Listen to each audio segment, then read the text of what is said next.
So about 3 weeks after we competed, I did my first deadlifts, and I surprisingly felt pretty well.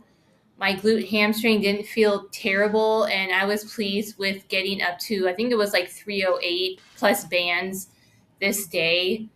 But after this session, I've been feeling horrible. I'm back to having no confidence on my deadlifts. I'm just in so much pain.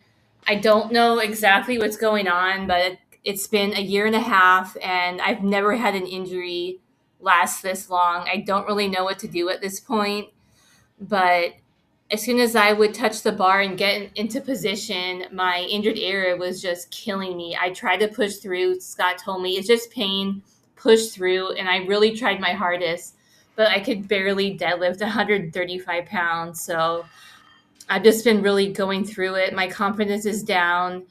Um, I also currently I can't lift because I had dental surgery and I can't lift for a week. So I'm really hoping taking a week off that I'll be able to deadlift again, but I'm just been feeling really down. Still just a lot going on with my dog.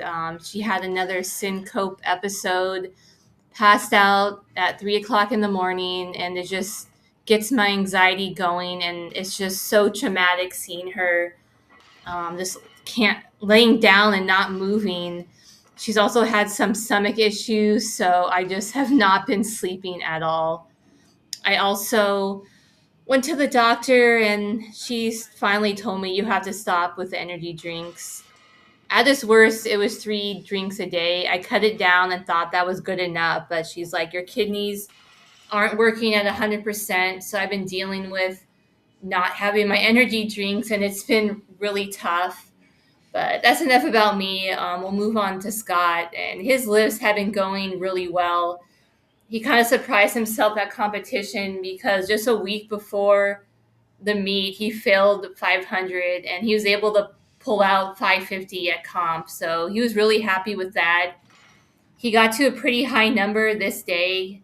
He wasn't happy with his form, but I told him, like, just be happy you can lift weight because I just can't right now. I cannot deadlift and it's killing me. He's also been squatting really well also.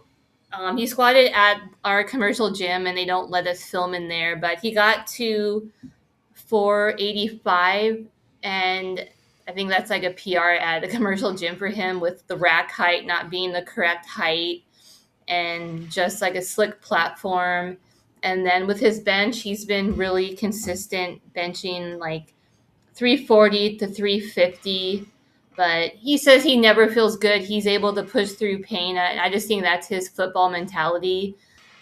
I never played football. I've never been tackled. So he kind of thinks I'm being a baby about things. But I am really trying my hardest to push through.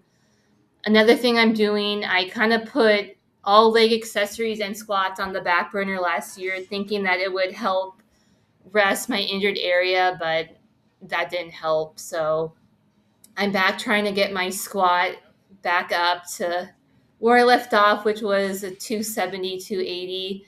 But right now, I'm not even in the 200s.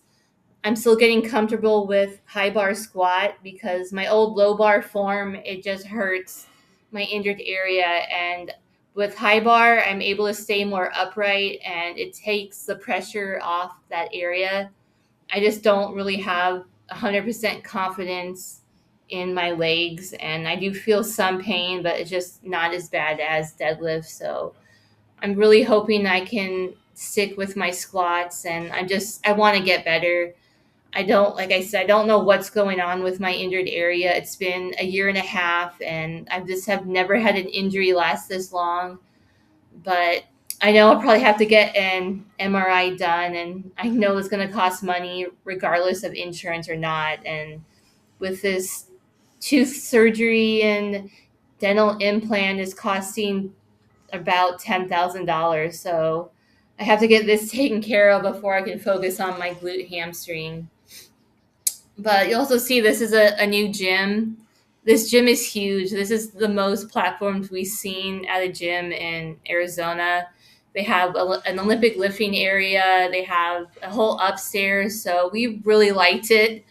But of course, there's always going to be something. And I wanted to do block pulls. And of course, there's always something. And one of the workers came over to me and said I couldn't do block pulls because they were afraid I was going to break the kilo plates. And just like, the kilo plates, they're made to lift weight, and not like I'm slamming the weight down. I didn't even have 300 pounds on the bar, but I think someone complained of the noise, so they said no block pull. So it's kind of like whatever, but we'll see what happens. The, Depending on how my hamstring feels, I want to compete in July, and that would mean that we'd have to start prep in 2 weeks. So we'll see how this next session goes. Sorry, I'm having trouble talking. I don't have a front tooth with my dental surgery. I don't have my fake tooth in, so you might hear a lisp, and that's the reason why. So I really hope that I'll feel good enough to start prep again, because there's a new powerlifting organization I want to do, and there's some state records I want to break, but I'm going to have to go into a little bit lower of a weight class. Instead of 148, it's going to be 143. So I'm going to have to cut a few pounds, which won't be fun, but I'll have some donuts before and then I'll start cutting. So we'll see what happens. But once again, we appreciate you guys for watching and hope you'll follow us on our next competition.